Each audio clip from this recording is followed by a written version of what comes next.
اس کے بعد اس کے آگے اسلام پیش کیجیے۔ یہ سنتے ہی سلیمان علیہ السلام نے اپنے وزیر آصف کو حکم دیا کہ اپنے ساتھیوں کو لے کر روانہ ہو جائے، عزت کے ساتھ ان کا خیر مقدم کرے اور ہر منزل پر انہیں عمدہ سے عمدہ کھانا پینا دے۔ یہ تمام انتظام کر کے آصف ان کے خیر مقدم کے لیے چل کھڑا ہوا۔ چلتے چلتے مصر کے بادشاہ کے وزیر فارس سے جا ملا، اس کا خیر مقدم کر کے اسے سلام کیا، اس کا اور اس کے ساتھیوں کا بڑا احترام کیا، ہر منزل پر ان کے لیے کھانا پینا دانا چارہ مہیا کیا، اور ان سے کہا آنے والے مہمانوں اہلاً و سہلاً مرحبا، خوش اور دل شاد ہو اور بے فکر ہو جاؤ کہ تمہاری حاجت پوری ہو گئی۔ وزیر اپنے دل میں کہنے لگا ان لوگوں کو کیسے خبر ہو گئی، اور آصف بن برکیہ سے پوچھا اے میرے آقا، ہماری اور ہمارے مقصد کی خبر تمہیں کس نے دی؟ آصف نے کہا سلیمان بن داؤد علیہ السلام نے۔ وزیر فارس نے پوچھا ہمارے آقا سلیمان بن داؤد علیہ السلام کو کس نے خبر دی؟ آصف نے کہا انہیں زمین اور آسمان کے پروردگار اور ساری مخلوقات کے خدا نے خبر دی۔ وزیر فارس بولا پھر تو وہ بہت بڑا خدا ہوگا۔ آصف بن برکیہ نے پوچھا کہ کیا تم اس کی پرستش نہیں کرتے؟ مصر کے بادشاہ وزیر فارس نے کہا ہم سورج کی پرستش کرتے ہیں اور اسی کے آگے سجدہ کرتے ہیں۔ آصف نے کہا اے وزیر فارس، سورج من جملہ اور تاروں کے ایک تارہ ہے جو خدا نے پیدا کیا ہے، وہ ہرگز معبود نہیں ہو سکتا، وہ تو کبھی نکلتا ہے اور کبھی چھپ جاتا ہے، مگر ہمارا پروردگار ہمیشہ موجود ہے، کبھی غائب نہیں ہوتا اور وہ ہر چیز پر قادر ہے۔ تھوڑی دور چلنے کے بعد وہ سبا کے ملک میں پہنچے، اور جب سلیمان بن داؤد علیہ السلام کی دارالسلطنت کے قریب آئے تو انہوں نے اپنے جن و انس وغیرہ کے لشکروں کو حکم دیا کہ ان کی راہ میں صف باندھ کر کھڑے ہو جائیں۔ یہ سنتے ہی سمندر کے جانور، ہاتھی، چیتے اور تیندوے دو رویہ صف باندھ کر کھڑے ہو گئے، اس طرح سے کہ ہر جنس والے ساتھ ساتھ کھڑے تھے۔ یہی جنات نے بھی کیا، وہ پوشیدہ نہ تھے بلکہ دکھائی دیتے تھے اور طرح طرح کی بھیانک شکل میں تھے۔ سب کے سب دو رویہ سب باندھے کھڑے تھے۔ چڑیا ان کے اوپر بازو پھیلائے سایہ کر رہی تھی۔ ان چڑیوں میں سے بعض طرح طرح کی بولیاں بول رہی اور راگ گا رہی تھی۔ مصر والے ان کے پاس پہنچے تو مارے ڈر کے ٹھٹک گئے، آگے بڑھنے کی ہمت نہ ہوئی۔ آصف نے کہا ان کے بیچ میں ہو کر چلو اور ان سے ڈرو نہیں، کیونکہ وہ سب سلیمان بن داؤد علیہ السلام کی رعایا ہے، ان میں سے کوئی بھی تمہیں تکلیف نہ پہنچائے گا۔ یہ کہہ کر آصف ان کے آگے آگے چلا، پیچھے پیچھے بھاگے سب لوگ، جن میں ڈرتے ڈرتے مصر کے بادشاہ کے وزیر اور اس کے ساتھی بھی تھے۔ جب وہ شہر میں داخل ہوئے تو وہ مہمان خانے میں اتارے گئے، ان کی بڑی خاطر مدارت کی گئی۔ 3 دن تک انہیں عمدہ عمدہ کھانے کھلائے گئے۔ پھر وہ خدا کے نبی حضرت سلیمان علیہ السلام کے سامنے پیش ہوئے۔ ان کے پاس پہنچے تو انہوں نے چاہا کہ سجدہ کرے، لیکن حضرت سلیمان بن داؤد علیہ السلام نے انہیں یہ کہہ کر روک دیا کہ کسی انسان کو سجدہ کرنا جائز نہیں، سوائے اس بزرگ خدا کے جس نے زمین و آسمان وغیرہ کو پیدا کیا ہے، اور کسی کو سجدہ جائز نہیں۔ اگر تم میں سے کوئی کھڑا رہنا چاہتا ہے تو وہ کھڑا رہے، لیکن میری خدمت کے لیے نہیں۔ سب نے اس کی تعمیل کی۔ وزیر فارس اور اس کے بعد نوکر چاکر بیٹھ گئے اور بعد چھوٹے درجے کے غلام کھڑے رہے۔ وہ بیٹھ چکے تو ان کے لیے دسترخوان بچھائے گئے اور تمام لوگوں نے کھانا کھایا، یہاں تک کہ سیر ہو گئے۔ اب سلیمان علیہ السلام نے مصر کے وزیر سے کہا اپنی حاجت بیان کر تاکہ وہ پوری کی جائے، بول اور جس لیے تو آیا ہے اس میں سے کوئی بات نہ چھپا، کیونکہ تو حاجت روائی کے غرض سے آیا ہے۔ اچھا میں خود تجھے بتائے دیتا ہوں کہ وہ کیا ہے۔ وہ فلاں فلاں بات ہے، اور مصر کا بادشاہ جس نے تجھے بھیجا ہے اس کا نام عاصم ہے، وہ بوڑھا اور کمزور ہو گیا ہے، اور خدا نے اب تک نہ اسے لڑکا دیا نہ لڑکی، اس وجہ سے وہ دن رات غم، رنج اور فکر میں مبتلا رہتا ہے۔ ایک دن جب وہ شاہی کرسی پر بیٹھا تھا، امرا وزرا اور حکومت کے دوسرے بڑے لوگ آتے جاتے تھے۔ اس نے دیکھا کہ کسی کے ساتھ 1 بیٹا، کسی کے ساتھ 2 اور کسی کے ساتھ 3 بیٹے ہیں۔ وہ اپنے اپنے بیٹوں کے ساتھ آتے اور اس کی خدمت میں کھڑے ہو جاتے ہیں۔ اس پر وہ سوچ میں پڑ گیا اور نہایت افسوس کے ساتھ کہنے لگا دیکھنا چاہیے کہ میرے مرنے کے بعد میرا ملک کس کے پاس جاتا ہے، وہ کسی غیر شخص کے قبضے میں آ جائے گا اور میری یہ حالت ہو جائے گی گویا میں تھا ہی نہیں۔ اس لیے وہ سوچ میں پڑ گیا، اتنا متفکر اور پریشان ہوا کہ اس کی آنکھوں سے آنسو بہنے لگے۔ وہ رومال سے منہ ڈھانک کر خوب رویا، اس کے بعد روتا پیٹتا تخت سے اترا اور زمین پر بیٹھ گیا۔ اس وقت کی اس کی حالت سوائے خدا کے اور کسی کو معلوم نہ تھی۔ سلیمان بن داؤد علیہ السلام نے بادشاہ کا سارا حال اس کے وزیر فارس سے بیان کر کے پوچھا اے وزیر، کیا جو کچھ میں نے تجھ سے کہا ہے صحیح؟ وزیر نے کہا اے خدا کے نبی، جو کچھ تو نے کہا بالکل درست اور ٹھیک ہے، لیکن اے خدا کے نبی، جب میں اور بادشاہ اس بارے میں گفتگو کر رہے تھے تو ہمارے پاس کوئی اور نہ تھا، نہ کسی کو کانوں کان اس کی خبر تھی۔ تجھے ان باتوں کی خبر کیسے لگی؟ آپ نے فرمایا، میرے پروردگار نے مجھے خبر دے دی ہے، جو ان تمام باتوں کو جانتا ہے جو آنکھوں سے اوٹ اور سینوں میں چھپی رہتی ہیں۔ یہ سن کر وزیر فارس بولا، اے خدا کے نبی، وہ تو کوئی بڑا عظیم الشان پروردگار معلوم ہوتا ہے، جسے دلوں کے بھید تک معلوم ہے، اور وہ اس کے تمام ساتھی اسلام لے آئے۔ اس کے بعد خدا کے نبی سلیمان علیہ السلام نے وزیر سے کہا، تیرے ساتھ یہ ہدیے اور تحفے ہیں؟ وزیر نے جواب دیا، ہاں۔ سلیمان علیہ السلام نے کہا، میں نے قبول کیے، لیکن وہ سب تجھے عطا کرتا ہوں۔ اب تم سب جا کر اس مکان میں آرام کرو جہاں تم ٹھہرے ہو، یہاں تک کہ سفر کی تھکن جاتی رہے۔ اگر خدا نے چاہا تو میں کل تمہاری حاجت پوری کر دوں گا۔ وزیر فارس اپنی قیام گاہ پر چلا گیا اور دوسرے دن حضرت سلیمان کی خدمت میں حاضر ہوا تو آپ نے کہا، جب تم بادشاہ عاصم بن صفوان کے پاس پہنچ کر اس سے ملے تو تم دونوں فلاں درخت پر چڑھ کر چپ چاپ بیٹھ جانا۔ دونوں نمازوں کے بیچ کا وقت ہو اور دوپہر کی گرمی کم ہو جائے تو درخت سے اتر کر نظر دوڑانا۔ تمہیں دو اژدہے دکھائی دیں گے، جن میں سے ایک کا سر بندر کا ہوگا اور دوسرے کا دیو کا۔ انہیں دیکھتے ہی تم ان پر تیر چلانا، انہیں مار ڈالنا۔ ان کے سروں اور تموں کی طرف سے ایک ایک بالشت کاٹ کر پھینک دینا۔ جو باقی رہ جائے اسے پکانا، وہ خوب گل جائے تو اپنی بیویوں کو کھلانا اور اسی رات ان کے ساتھ ہم بستر ہونا۔ اگر خدا نے چاہا تو دونوں کو لڑکوں کا حمل رہ جائے گا۔ اس کے بعد حضرت سلیمان علیہ السلام نے ایک انگوٹھی، ایک تلوار اور ایک بگچہ منگوایا جس کے اندر دو قبائیں تھیں جن میں ہیرے ٹنکے ہوئے تھے، اور کہا، اے وزیر فارس، جب دونوں بیٹے بڑے ہو جائیں تو دونوں کو یہ ایک ایک قبا دینا۔ اچھا، بسم اللہ، خدا نے تیری حاجت پوری کر دی، اب خدا کا نام لے کر روانہ ہو جا۔ بادشاہ منتظر ہے، اس کی آنکھیں راستے پر لگی ہوئی ہیں۔ وزیر فارس خدا کے نبی سلیمان بن داؤد علیہ السلام کی طرف بڑھا، اس کے ہاتھ چومے اور روانہ ہو گیا۔ اس خوشی میں کہ حاجت پوری ہو گئی، دن اور رات برابر سفر کرتے کرتے مصر کے قریب پہنچا۔ وہاں سے اس نے اپنے ایک غلام کو آگے روانہ کیا کہ جا کر بادشاہ عاصم کو خبر دے۔ جب بادشاہ نے سنا وزیر آ گیا ہے اور اس کی حاجت پوری ہو گئی ہے تو اس کے مصاحب، درباری اور تمام لشکر پھولے نہ سمائے، خاص کر اس وجہ سے کہ وزیر صحیح و سلامت آ گیا۔ بادشاہ اور وزیر آمنے سامنے ہوئے تو وزیر نے گھوڑے سے اتر کر بادشاہ کے آگے زمین چومی اور اسے خوشخبری دی کہ اس کی تمنا نہایت عمدہ طرح سے پوری ہو گئی، اور اس کے سامنے اسلام پیش کیا۔ بادشاہ عاصم اسلام لے آیا اور وزیر فارس سے کہا، آج رات گھر جا کر آرام کر، ایک ہفتہ آرام کر لینے کے بعد حمام جائیو اور پھر میرے پاس آئیو تاکہ ہم سوچیں کہ اب ہمیں کیا کرنا چاہیے۔ وزیر نے زمین چومی اور وہ اس کے غلام اور نوکر چاکر چلے گئے۔ 8 دن تک سستانے کے بعد وزیر بادشاہ کے پاس آیا۔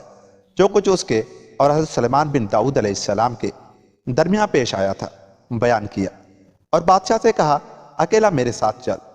جنگل میں پہنچ کر بادشاہ اور وزیر تیر کمان ہاتھوں میں لے کر درخت پر چڑھ گئے اور دوپہر ڈھلے تک چپ چاپ بیٹھے رہے۔ عصر کا وقت قریب ہوا تو نیچے اترے۔ انہوں نے دیکھا کہ 2 اژدہے اسی درخت کے نیچے سے نکلے۔ بادشاہ دیکھتے ہی ان پر ریجھ گیا۔ ان کی گردنوں میں سنہرے توق تھے، اور وزیر سے کہا، ان کی گردنوں میں تو سنہرے توق ہیں، واللہ یہ کیسے عجیب و غریب ہیں، چل انہیں پکڑ کر پنجرے میں رکھیں اور ان کا تماشا دیکھا کریں۔ وزیر نے کہا، انہیں خدا نے اس لیے پیدا کیا ہے کہ ان سے فائدہ پہنچے۔ ان میں سے ایک پر تو تیر چلا اور ایک پر میں، دونوں نے ان پر تیر چلائے۔ جب وہ مر گئے تو ایک ایک بالشت ان کی دم کی طرف سے اور ایک ایک بالشت سر کی طرف سے کاٹ کر پھینک دیا۔ باقی کو لے کر محل میں گئے۔ باورچی کو بلا کر وہ گوشت اسے دیا اور کہا، اس میں نمک مرچ اور مسالہ ملا کر خوب اچھی طرح پکا اور 2 پیالوں میں نکال کر فلاں وقت فلاں گھڑی یہاں لے آئیو، دیر نہ کیجیو۔ باورچی نے خوب مسالہ لگا کر اسے پکایا اور 2 پیالوں میں نکال کر بادشاہ اور وزیر کے پاس لے گیا۔ ایک پیالہ وزیر نے لیا، دوسرا بادشاہ نے، اور اپنی اپنی بیویوں کو کھلا کر اسی رات ان کے ساتھ ہوئے۔ خدا کا کرنا کہ دونوں اسی رات حاملہ ہو گئیں۔ 3 مہینے تک بادشاہ نے پریشانی کے ساتھ انتظار کیا، اپنے دل میں کہتا کہ دیکھنا چاہیے یہ بات صحیح ہے یا غلط۔ ایک روز اس کی بیوی بیٹھی ہوئی تھی کہ بچہ اس کے پیٹ میں کل بلایا اور اسے یقین ہو گیا کہ وہ حاملہ ہے۔ جب اسے درد معلوم ہونے لگا اور اس کا رنگ بدل گیا تو اس نے اپنے ایک غلام کو بلایا جو سب سے بڑا تھا۔ اس سے کہا، جہاں کہیں بادشاہ ہو اس کے پاس جا کر کہے، جہاں پناہ میں تجھے خوشخبری دیتا ہوں کہ ہماری آقا کا حمل ظاہر ہو گیا اور بچہ اس کے پیٹ میں کل بلانے لگا۔ غلام خوش خوش اور تیزی کے ساتھ دوڑا۔ اس نے دیکھا کہ بادشاہ اکیلا بیٹھا ہے، اپنے چہرے کو ہاتھ کی ٹیکی دیے کچھ سوچ رہا ہے۔ غلام نے سامنے آ کر زمین کو بوسہ دیا اور کہا، جہاں پناہ، ملکہ کو حمل رہ گیا ہے۔ غلام سے یہ سنتے ہی بادشاہ اٹھ کھڑا ہوا اور مارے خوشی کے غلام کا ہاتھ اور سر چومنے لگا۔ اپنے تمام کپڑے اتار کر اسے دے دیے اور حاضرین سے کہا کہ تم میں سے جو کوئی مجھ سے محبت رکھتا ہو وہ اسے انعام دے۔ اور انہوں نے اسے اس قدر مال و دولت، جواہرات، یاقوت، گھوڑے کھچر اور باغ دیے جو گنتی سے باہر ہیں۔ اسی وقت وزیر بھی بادشاہ کے پاس پہنچا۔ اس نے کہا، جہاں پناہ، میں ابھی گھر میں اکیلا بیٹھا حمل کے بارے میں سوچ رہا اور دل میں کہہ رہا تھا کہ دیکھنا چاہیے، یہ صحیح بھی ہے کہ خاتون حاملہ ہو جائے گی۔ اتنے میں میرے غلام نے آ کر خوشخبری دی کہ خاتون حاملہ ہے، بچہ اس کے پیٹ میں کلبلا رہا ہے اور اس کا رنگ بدل گیا ہے۔ میں نے مارے خوشی کے اپنے تمام کپڑے اور 1000 دینار دے کر اسے غلاموں کا سردار بنا دیا۔ یہ سن کر بادشاہ عاصم نے کہا، اے وزیر، خدا نے ہم دونوں پر اپنے فضل و احسان، سخاوت، بخشش سے اور سچے دین کے دوفیل بڑی مہربانی کی، اپنے کرم و بزرگی سے انعام و اکرام کیا اور ہمیں اندھیرے سے نکال کر اجالے میں لایا۔ میں چاہتا ہوں کہ لوگوں پر مہربانی کر کے انہیں خوش کر دوں۔ وزیر بولا، جو تیرا جی چاہے کر۔ بادشاہ نے کہا، اے وزیر، ابھی جا تمام مجرموں اور قرض داروں کو قید خانے سے رہا کر دے، اور اس کے بعد جو کوئی جرم کرے گا ہم اسے مناسب طریقے سے معاف کر دیں گے۔ علاوہ ازیں ہم 3 سال تک لگان نہیں دیں گے۔ تو شہر پناہ کے ارد گرد لنگر کھانے کھول دے، باورچیوں کو حکم دے کہ طرح طرح کے کھانوں کی دیگیں چڑھائے رکھے، ہر قسم کا کھانا رات دن پکاتے رہیں۔ شہر اور گرد و نواح والے، خواہ دور کے ہوں یا نزدیک کے، کھائیں پئیں اور اپنے گھروں کو لے جائیں۔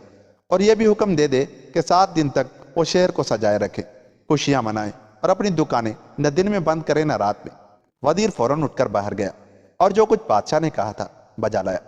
لوگوں نے شہر، قلعے اور برجوں کو بہترین طریقے سے سجایا، عمدہ عمدہ کپڑے پہنے، ہر روز کھانے پینے، کھیل کود اور تفریح میں مشغول ہو گئے، یہاں تک کہ ملکہ کے حمل کے دن پورے ہو گئے اور بچہ پیدا ہوا۔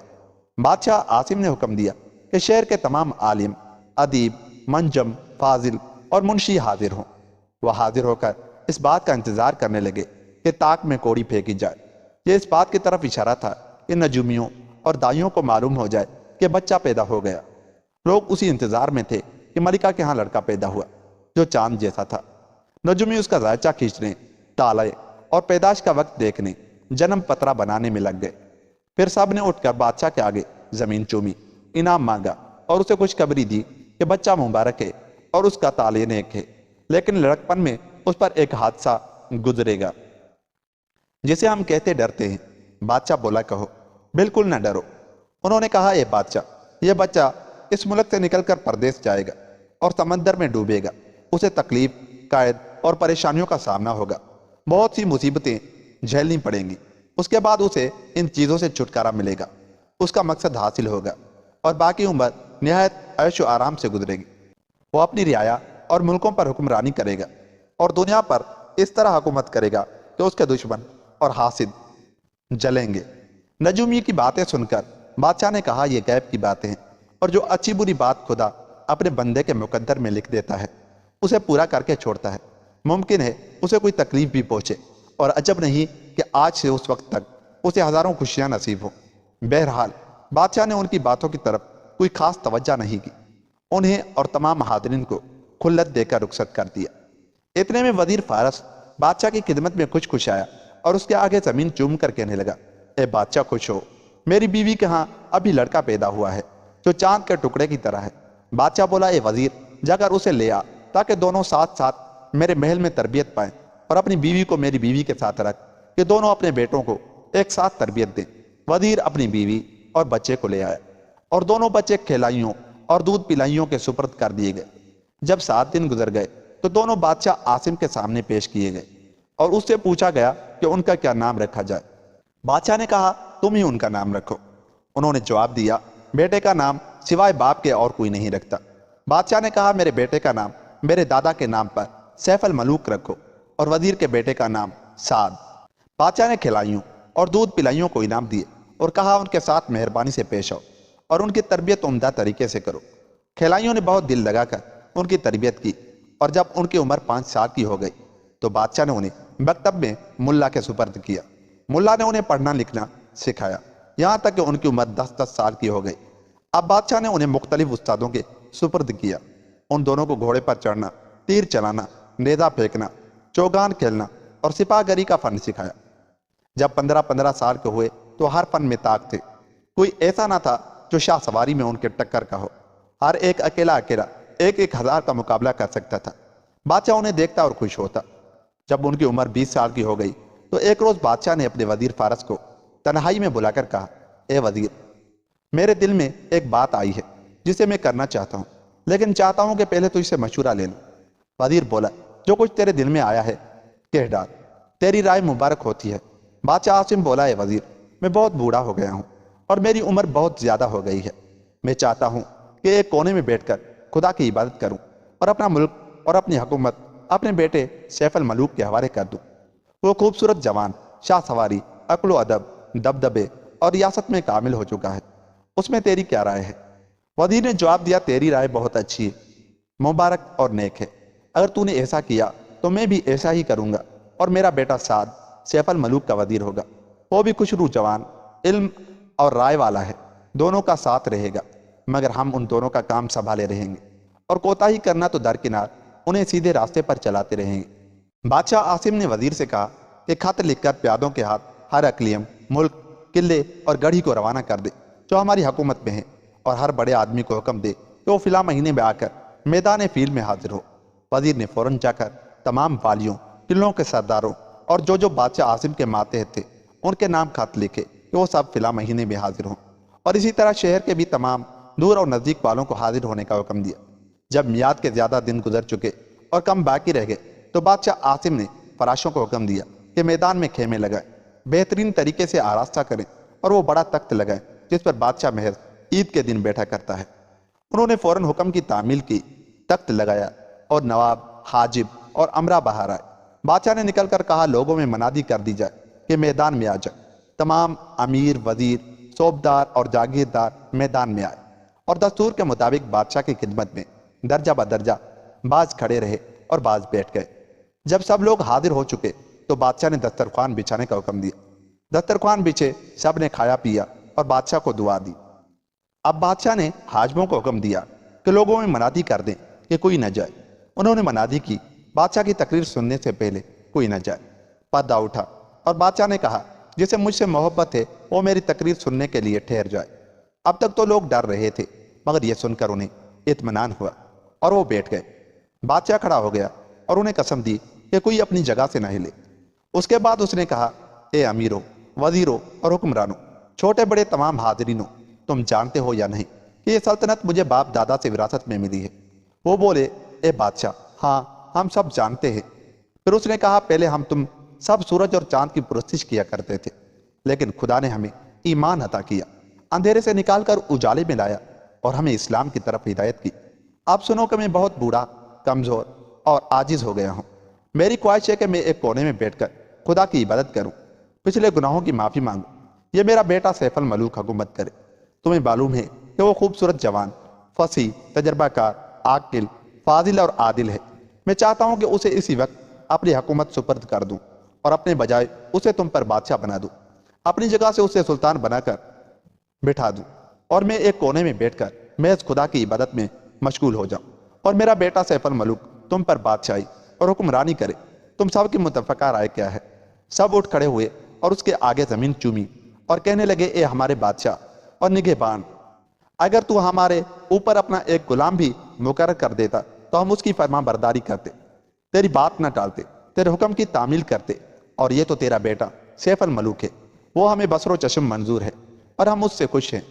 اب بادشاہ عاصم بن صفوان اٹھا، تخت سے اتر کر اپنے بیٹے کو اس پر بٹھا دیا، اپنے سر سے تاج اتار کر اس کے سر پر رکھ دیا، شاہی پٹکا اس کی کمر سے باندھ دیا اور خود اس کے پہلو میں کرسی پر بیٹھ گیا۔ امرا، وزرا اور ملک کے چھوٹے بڑے سب اٹھ کھڑے ہوئے، نئے بادشاہ کے آگے زمین چومی اور آپس میں کہنے لگے، واقعی یہ بادشاہت کے قابل ہے اور دوسروں سے بہتر۔ پھر سب نے امان کی درخواست کی اور اس کے لیے کامرانی، اقبال مندی کی دعا مانگی۔ سیف الملوک نے سونا چاندی نچھور کیا، خلعت عطا کیے اور انعام و اکرام دیا۔ اس کی تھوڑی دیر بعد وزیر فارس اٹھا اور زمین چوم کر کہنے لگا، اے امرا اور حکومت کے بڑے بزرگوں، تمہیں معلوم ہے کہ میں وزیر ہوں اور میری وزارت بہت پرانی ہے۔ بادشاہ عاصم بن صفوان کے بادشاہ ہونے سے پہلے کی۔ وہ اس وقت بادشاہ سے کنارہ کش ہو گیا ہے اور اس نے اپنی جگہ اپنے بیٹے کو بادشاہ بنا دیا ہے۔ سب نے کہا ہاں ہم جانتے ہیں کہ تیری وزارت باپ دادا سے چلی آتی ہے۔ وزیر بولا اب میں بھی اس سے دستبردار ہوتا ہوں اور اسے اپنے بیٹے سعد کے سپرد کرتا ہوں کیونکہ وہ عاقل سمجھدار اور تجربہ کار ہے۔ تم کیا کہتے ہو؟ انہوں نے جواب دیا بادشاہ سیف الملوک کی وزارت کے قابل سوائے سعد کے اور کوئی نہیں ہو سکتا۔ دونوں ایک دوسرے کا جوڑ ہیں۔ اب وزیر فارس نے اٹھ کر اپنی وزارت کی پگڑی اتاری اور اپنے بیٹے سعد کے سر پر رکھ دی اور وزارت کا قلمدان بھی اس کے حوالے کیا۔ حاجی پر امرا کہنے لگے وہ واقعی وزارت کا مستحق ہے۔ بادشاہ عاصم اور وزیر فارس نے اس کے بعد خزانے کھول دیے۔ والیوں، امرا، وزراء اور بڑے چھوٹے لوگوں کو عمدہ عمدہ خلعت عطا کیے، انعام و اکرام دیے اور ان کے لیے نئے وظیفے اور حکم نامے لکھ دیے جن پر سیف الملوک اور وزیر فارس کے بیٹے وزیر سعد کی مہریں تھیں۔ جو اس تقریب میں آئے تھے ہفتہ بار ٹھہرنے کے بعد اپنے اپنے وطن اور گھروں کو روانہ ہو گئے۔ تاج پوشی سے فارغ ہو کر بادشاہ عاصم اپنے بیٹے سیف الملوک اور وزیر زادے سعد کو لے کر شہر میں داخل ہوا اور محل میں پہنچ کر خزانچی کو بلوایا۔ اسے حکم دیا کہ انگوٹھی، تلوار، بگچا اور مہر حاضر کر۔ پھر اپنے بیٹے اور وزیر زادے سے بولا اے میرے بیٹو، آؤ ان میں سے اپنے لیے پسند کر کے لے لو۔ پہلے سیف الملوک نے ہاتھ بڑھایا، بگچا اور انگوٹھی لے لی۔ پھر سعد نے ہاتھ بڑھا کر تلوار اور مہر اٹھا لی۔ اس کے بعد دونوں بادشاہ کا ہاتھ چوم کر اپنے اپنے مکان چلے گئے۔ جب سیف الملوک نے بگچا لیا ہے تو اسے کھول کر نہیں دیکھا کہ اس میں کیا ہے، بلکہ اسے اس تخت پر رکھ دیا جس پر وہ اور اس کا وزیر سعد رات کو سویا کرتے تھے۔ یہ ان کا دستور تھا کہ رات کو دونوں ساتھ سوتے۔ چنانچہ آج بھی دونوں پہلو با پہلو سو گئے۔ شمعیں ان کے پاس جلتی رہیں۔ آدھی رات کو جو سیف الملوک کی آنکھ کھلی اور بگچے کو سراہنے دیکھا تو اپنے دل میں کہنے لگا نامعلوم اس بگچے میں جو بادشاہ نے مجھے تحفے میں دیا ہے کیا ہے۔ وہ اس بگچے اور موم بتی کو لے کر تخت سے اترا اور سعد کو سوتا چھوڑ کر کوٹھڑی میں گیا۔ وہاں جا کر بگچہ کھولا، دیکھا کہ اس پہ جنوں کی بنی ہوئی ایک کعبہ ہے۔ کعبہ کو الٹا پلٹا تو اس کے استر پر پیٹھ کی طرف سونے سے کڑی ہوئی ایک لڑکی کی تصویر تھی۔ تصویر کو دیکھتے ہی اس کے ہوش جاتے رہے۔ عشق کا جن اس پر سوار ہو گیا، گچ کھا کر زمین پر گر پڑا۔ ہوش آیا تو رونے پیٹنے اور تصویر کو بوسے دینے لگا۔ اتنا رویا پیٹا کہ وزیر سعد اٹھ بیٹھا، ادھر ادھر ٹٹولنے لگا۔ دیکھا کہ سیف الملوک وہاں نہیں ہے اور صرف ایک موم بتی پاس جل رہی ہے۔ حیران کہ سیف الملوک کہاں چلا گیا، اس نے موم بتی لے کر سارے محل میں چکر لگایا اور ڈھونڈتے ڈھونڈتے اس کوٹھڑی میں پہنچ گیا جہاں سیف الملوک تھا۔ دیکھا کہ وہ رو رہا ہے اور آہیں بھر رہا ہے۔ اس نے کہا بھائی اس رونے کی وجہ کیا ہے؟ تجھ پر کیا بات گزری؟ کہ تو صحیح، منہ سے کچھ تو بول۔ سیف الملوک نے اسے نہ کوئی جواب دیا نہ سر اٹھایا، بلکہ روتا، آہیں بھرتا اور سینہ پیٹتا رہا۔ سعد اس کی یہ حالت دیکھ کر بولا میں تیرا وزیر بھی ہوں اور بھائی بھی، میری اور تیری تربیت ایک ساتھ ہوئی ہے۔ اگر تو اپنی باتیں مجھ سے نہ کہے گا اور اپنے رات مجھ پر ظاہر نہ کرے گا تو پھر انہیں کس پر ظاہر کرے گا؟ سعد دیر تک خوشامد کرتا اور زمین چومتا رہا، لیکن سیف الملوک اس کی طرف بالکل متوجہ نہ ہوا، اس سے بات تک نہ کی، بلکہ برابر روتا دھوتا رہا۔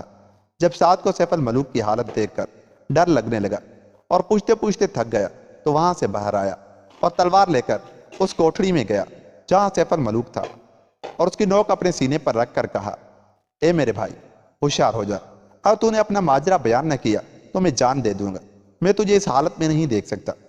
سیف الملوک نے اپنا سر اٹھایا اور اپنے وزیر سعد کی طرف دیکھ کر کہا بھائی مجھے شرم آتی ہے کہ میں اپنا ماجرا تجھ سے کہوں۔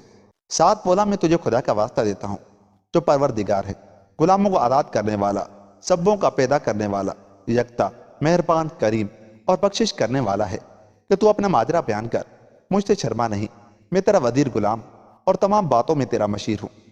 سیف الملوک نے کہا آ اور اس تصویر کو دیکھ۔ سعد اس تصویر کو دیر تک دیکھتا رہا۔ اس کے اوپر پروئے ہوئے موتیوں سے لکھا تھا کہ یہ تصویر بدیع الجمال کی ہے، جو مسلمان جن بادشاہ شماخ بن شاروخ کی بیٹی ہے۔ یہ جنات بابل شہر میں آ کر اترے ہیں اور ارم بن عاد اکبر کے باغ میں رہتے ہیں۔ جب وزیر سعد نے کعبہ پر بدیع الجمال کی تصویر دیکھی تو اس نے سیف الملوک سے کہا بھائی تجھے معلوم ہے یہ کس عورت کی تصویر ہے تاکہ ہم اسے تلاش کریں؟ سیف الملوک بولا بھائی خدا کی قسم میں نہیں جانتا کہ یہ کس کی تصویر ہے۔ سعد نے کہا لے اسے پڑھ۔ سیف الملوک نے بڑھ کر جو تاج پہ لکھا ہوا پڑھا تو اس کے دل سے ایک ٹھنڈا سانس نکلا اور وہ آہیں بھرنے لگا۔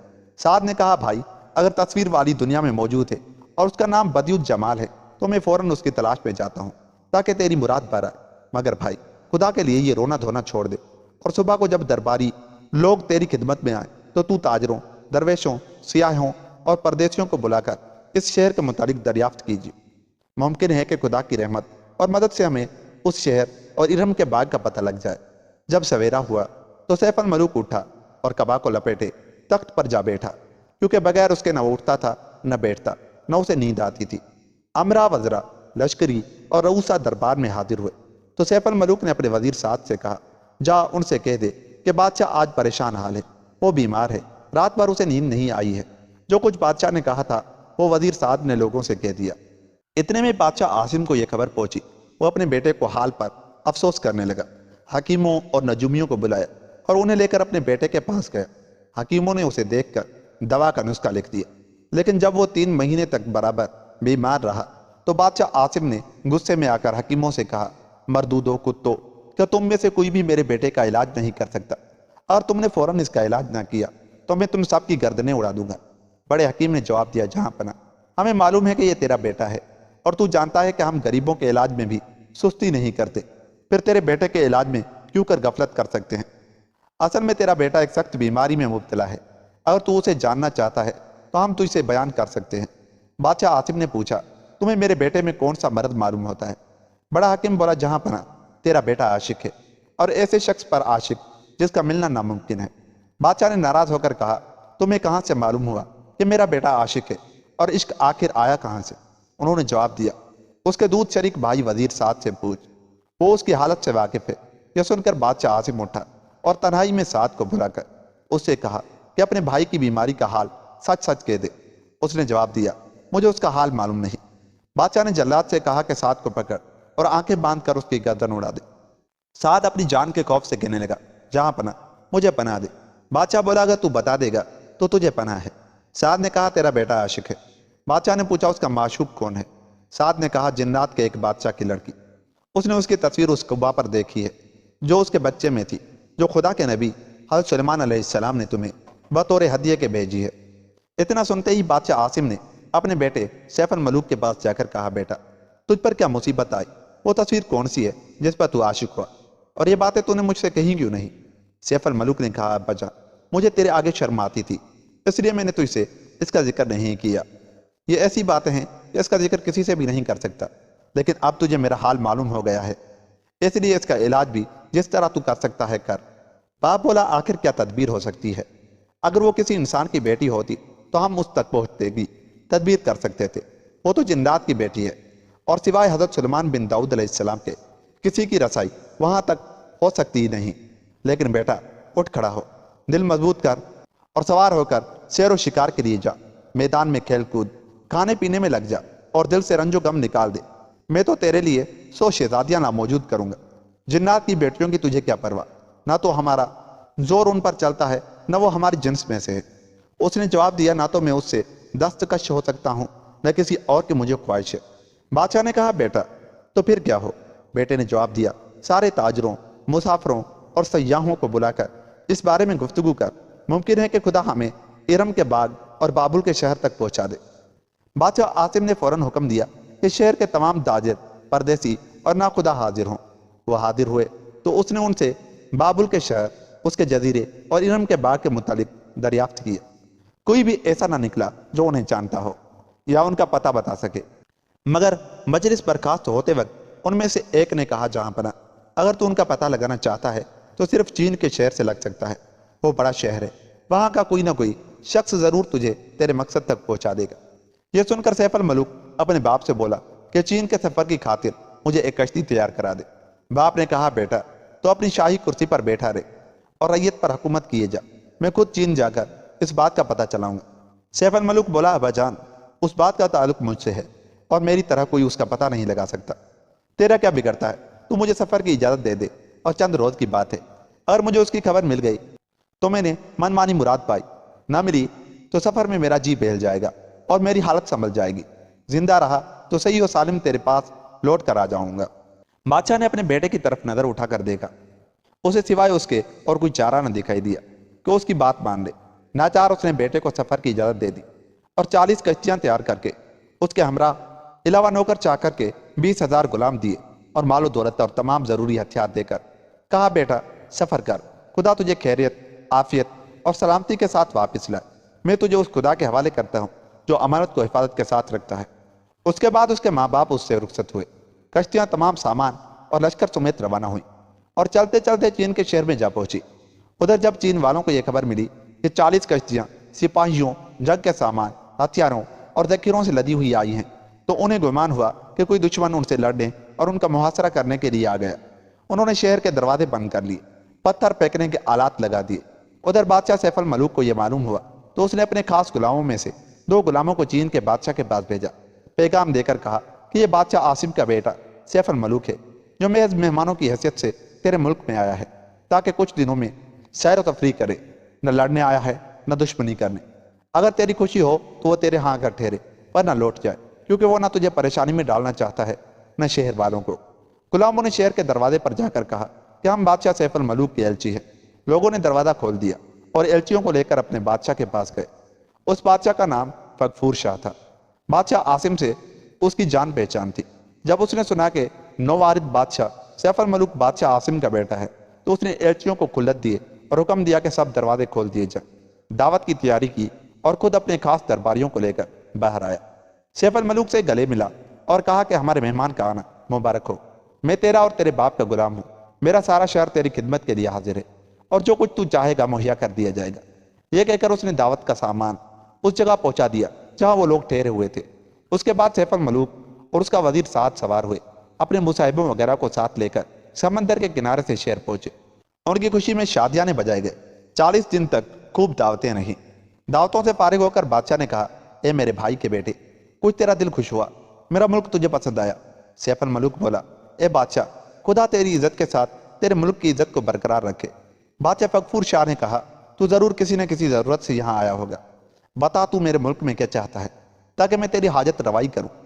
سیف الملوک نے کہا اے بادشاہ، میری داستان عجیب و غریب ہے، میں بدیع الجمال کی تصویر پر عاشق ہوں۔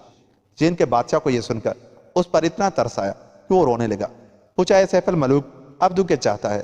اس نے جواب دیا میں چاہتا ہوں کہ تمام سیاحوں، پردیسیوں اور ان لوگوں کو بلا جو سفر کیا کرتے ہیں، میں اس تصویر والی کے متعلق ان سے دریافت کروں گا، ممکن ہے ان میں سے کوئی مجھے اس کا پتہ نشان بتا سکے۔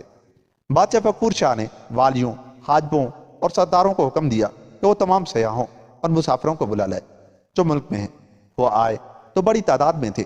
بادشاہ فغفور شاہ کے پاس آ کر حاضر ہوئے تو سیف الملوک نے ان سے بابل شہر اور ارم کے باغ کی نسبت دریافت کیا۔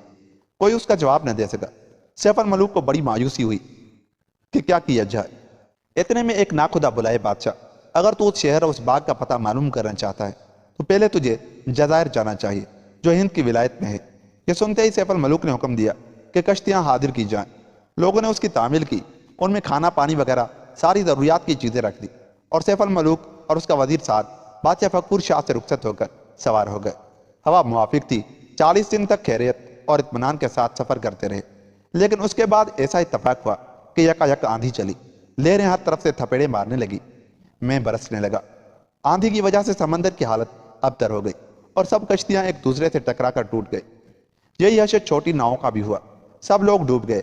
میں سیف الملوک چند غلاموں کے ساتھ ایک ناؤ پر باقی رہ گئے۔ اب خدا کا کرنا کہ آندھی رک گئی، سورج نکل آیا۔ سیف الملوک نے اپنی آنکھیں کھولی، سوائے آسمان اور سمندر کے کوئی کشتی نظر نہ آئی۔ اس نے دیکھا کہ وہ اور اس کے چند ساتھی ایک ناؤ میں بیٹھے ہوئے ہیں۔ اس نے غلاموں سے پوچھا کہ کشتیاں اور چھوٹے بجرے کہاں اور میرا بھائی سعد کدھر گیا؟ انہوں نے کہا جہاں پر نہ کشتیاں بچی، نہ بجرے اور نہ وہ لوگ جو ان میں سوار تھے، سب ڈوب کر مچھلیوں کا چارہ بن چکے ہیں۔ سیف الملوک نے ایک چیخ ماری اور وہ جملہ کہا جس کا کہنے والا پشیمان نہیں ہوتا، یعنی لا حول ولا قوت الا باللہ العلی العظیم، اور وہ اپنا منہ پیٹنے لگا۔ منہ پیٹتے پیٹتے چاہتا تھا کہ سمندر میں کود پڑے۔ غلاموں نے اسے روک لیا اور کہا اے بادشاہ، اس سے کیا فائدہ؟ تو نے اپنی خوشی سے یہ کام کیا ہے، اگر اپنے باپ کا کہا مانتا تو ایسی کوئی بات پیش نہ آتی۔ غلاموں نے کہا روحوں کو پیدا کرنے والے نے یہ بات ازل سے مقدر کر رکھی تھی، بندہ اس کے لکھے کو مٹا نہیں سکتا۔ تیری پیدائش کے وقت نجومیوں نے تیرے باپ سے کہا تھا کہ یہ ساری مصیبتیں تیرے بیٹے کو جھیلنی ہوں گی، اب سوائے اس کے کوئی چارہ نہیں کہ جب تک یہ بلا ہم سے ٹلے صبر کرے۔ سیف الملوک نے کہا لا حول ولا قوت الا باللہ العلی العظیم۔